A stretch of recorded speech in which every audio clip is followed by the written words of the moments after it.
La France et l'Arabie Saoudite ont signé un accord pour un investissement de 6 milliards d'euros lundi 24 août 2026 pour le projet saoudien de 3 parcs d'attractions sur un site de région parisienne. Il s'agit de la Val d'Oise avec à la clé 22 000 emplois potentiels. Un accord jugé problématique par certains Français. Je vous explique. Bonjour à tous et à toutes.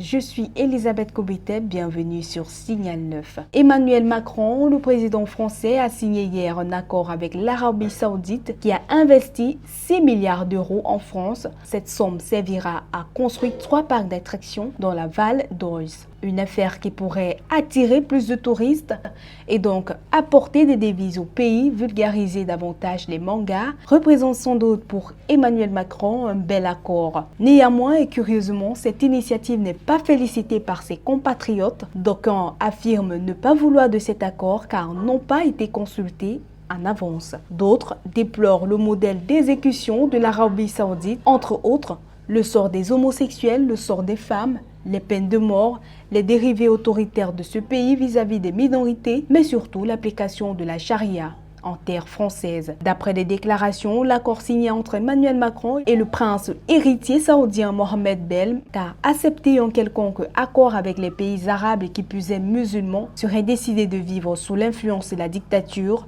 quand on sait que dans ces pays, l'ordre est de mise, certaines tolérances ne sont pas acceptées. C'est pourquoi pour eux, il est problématique de baptiser avec ces pays. Selon les Français, il serait préférable pour la France d'avoir des investissements avec des pays européens ou d'autres alliés.